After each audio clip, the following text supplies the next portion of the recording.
And of course, we are back, ladies and gentlemen. Hopefully, you're having a great episode so far. Now, as you are all accustomed to Good Morning Kuwait, we have two guests here. Now, moving on to our next guest, which is in a world driven by rapid digital transformation and increasing cyber threats, the demand for experts in information security and digital strategy has never been greater.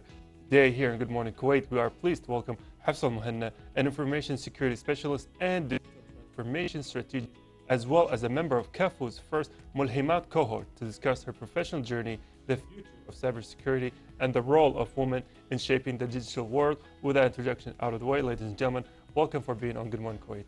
Thank you very much. Thank you for having me here. My name is Hessa Almuhanna. I'm an IT specialist and digital transformation consultant. I would like to just talking about my journey. Actually, it's not linear. It started as let's say from curiosity, Yes. to find out how about the what's actually to know how it actually works behind the scene, and later on this curiosity turns into a responsibility as a Kuwait skill rate Yes. towards a digital transformation. So I found out that I choose cybersecurity not just as a career but as a mission to help protect the backbone of our society. It is, mashallah. And you know, when speaking about cybersecurity, it's a field that even though it goes back so many years, it feels like it's now within our times, right? It feels like within this moment. And I'm so glad that you chose something you feel very, in love with, very passionate about, and you chose to be in that position.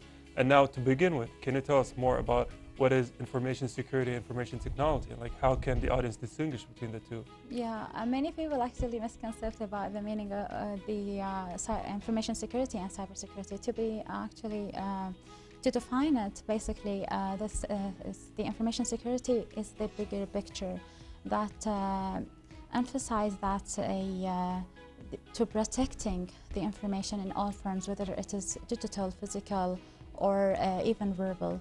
The information is take care about protecting and how to define the strategy, while the cybersecurity basically is specialized to protecting the system while it's actually being digital and from any digital threats. Oh, okay. To give an example, it's like the locked cabinet, while actually it has an information, and the firewalls, it's actually this represent the information security, while the cybersecurity is represent the firewalls to protecting the networks. Okay, so it's like one of them is the big picture, one of them is the small Yeah, picture. definitely. Yeah. Now let's talk about you.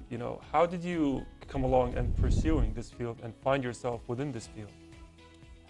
Basically, as a woman and being like a mother at the same time, I don't want to find myself in a bubble where I couldn't actually using technology, but at the same time I wanted to feel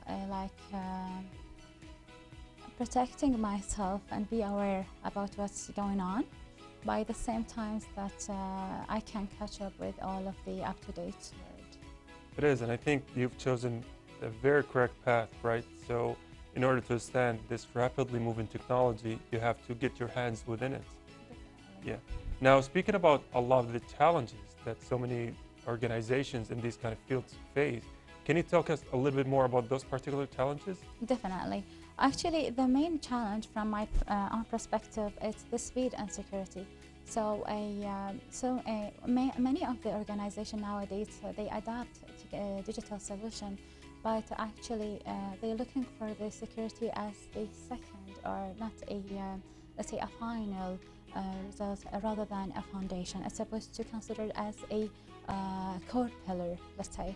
So I find out that we have to the security actually realize that we have to the sustainable system actually maintain that. We must secure the system by design, not as a let's say secure after deployment. Yeah, I think you brought memory of the first time I was an employee, where the security of our corporation was a last thought, right?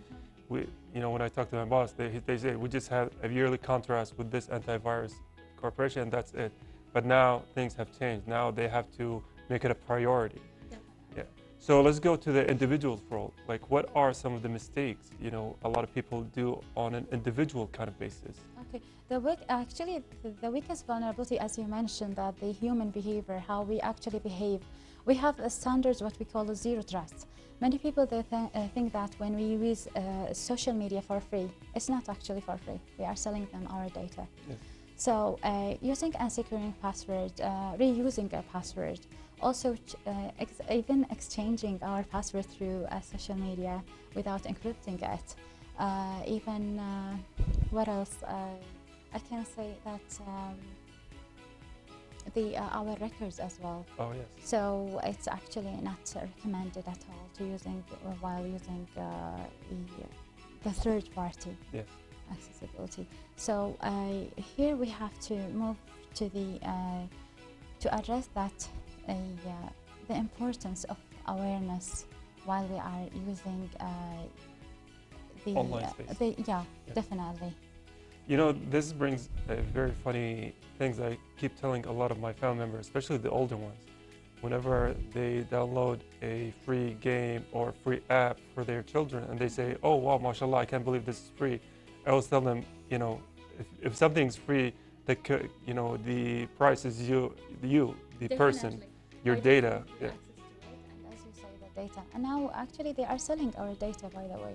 Yeah, I think that's why there are some numbers that get sent to investment, you know, corporation. Like my father gets random calls from construction sites. And he's like, I haven't done construction in so many years. But that's just because his data as someone who has built a home prior is being sent on some certificate data and just gets tossed around and around. So, yeah. Now, when it comes to the cybersecurity itself, and the implementation of artificial intelligence within the cybersecurity space itself, do you see that as a net positive, or is that something we have to be very aware of? Basically, artificial intelligence it could be both. Force multiplier or risk amplifier. So whenever we talk about, because nowadays that the attackers, they find out to automate and personalize the attacks, making them difficult to actually and hard to detect. While the defenders at the same time, the defenders are using AI in the way that predicting analysis and real-time detections. So this is so now the challenge is not about the AI, but how we can actually how fast we can adapt it. This is actually we have to concentrate more about the adapt with the AI, with finding out the regulations as well, that to help us to adapt it in a healthy way. It is, and you know, when the topic of AI, I remember I was talking to a security expert, this maybe 3 or 4 months ago, and he said the new battleground is online, and actually have the forces of AI, and the forces of AI, they are constantly adapting. You know, the forces of, let's say, evil with their evil codes are constantly adapting, while the forces of good with their good codes have to constantly adapt their defenses. And it's an emerging kind of field day in, day out. It's such a mind-bending kind of operations that goes there. Seriously, yeah. Now, when it comes to your role, you also work in the healthcare and the education system. Now, can you talk us a little bit more about how such technologies can help both those sectors? Yeah, definitely. In healthcare, basically, it's about predicting care. So it's about predicting care, also early diagnosis, and help to patient outcomes that comes from the data-driven decisions. And the education sectors, basically, it's concentrate about the personalized, specifically for the student needs and pace. So, and actually the value of it relies onto how we can actually improve the quality at the same time while actually reducing human errors. And so I think you got it right on the money there, because so much of these, and this is speaking about personal experience, like I don't want to put blame anywhere or on anyone, but a lot of faults or a lot of errors that happen within both these sectors can mainly be attributed to human error. Yeah, so if you can remove that, you know, little variable kind of, you know, changing, it's going to solve a lot of problems within both those fields. And I think you got it right there. Those kind of technologies can help there.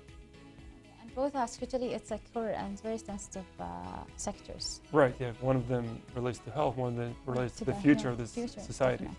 Now, when it comes to you yourself as a member of communities such as Google developer groups and women cybersecurity Middle East, mashallah, you know, how important would you say having such, I would say, groups, have such foundations, have such committees in fostering and developing local talents and finding them? Communities like DDG and Women in Cybersecurity helped me a lot to be Hafsas today. So communities helped us to just collaborate with the professionals who give us a base knowledge, real-time knowledge, not just like academic and theory. So this is actually represent how it's really essential now. Actually, these communities are essential to have to build a solid networks, and at the same time solid knowledge base in real times, not just what we actually get into classrooms. So beyond that, you have to actually join any communities, and this is the chance for the next generation. And it is, you know, speaking about the next generation, it's always great to foster them with a lot of these opportunities.